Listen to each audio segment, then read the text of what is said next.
In 1978, 3 prisoners vanished from Blackridge Penitentiary. No one knows how.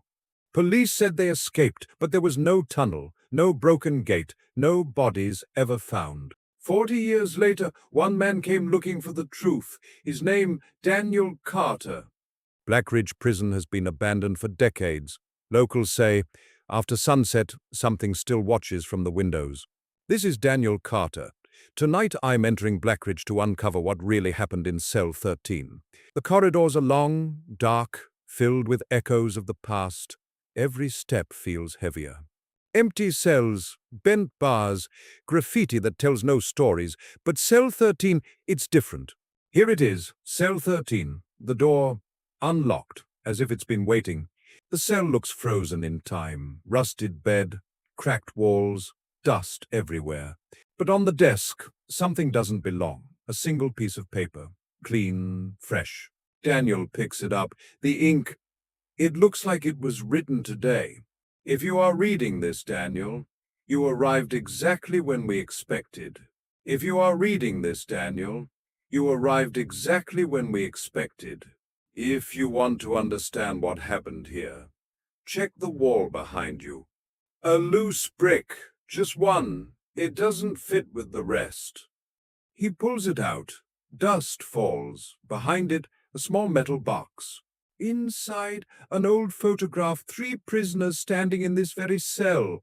But the third man, his face has been scratched out completely. And on the back, oh, the third man was never meant to leave this prison. Then, footsteps.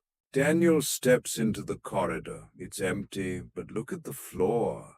Fresh footprints in the dust. Large, barefoot. They weren't here before. They lead toward the old staircase, up to the watchtower. Halfway up the stairs, a whisper, very close, right behind him. You weren't supposed to find the photo. He turns. Nothing. Then the whisper again, slower. The last man who followed these footprints disappeared. At the top, the watchtower, a small room, an old desk. Another letter. The paper looks brand new. The ink still shines. Daniel Carter, you are the second person to read the first letter. The first man who came searching for the truth vanished the same night. Wind slams the door shut. The final words, if you want to leave this prison alive, you must understand the third prisoner. Daniel searches under the desk, an old tape recorder, covered in dust. He presses play, static, then a voice. My name is Guard Thomas Hale. The newspapers lied about the escape. Only 1 prisoner planned to leave. The other 2 discovered the tunnel by accident. They became a problem. But the third man was not a prisoner. He was someone who watched the prison from inside. He waited for someone curious enough to open cell 13. Cold air fills the room.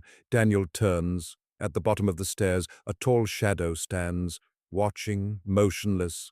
The shadow doesn't move. It just stares. Daniel backs away slowly. He runs down the stairs, past the shadow. Lights flicker. He reaches cell 13. A new letter waits on the desk. Now the prison has 3 missing people. Guard Thomas Hale, prisoner Michael Reed, and Daniel Carter. The lights go out.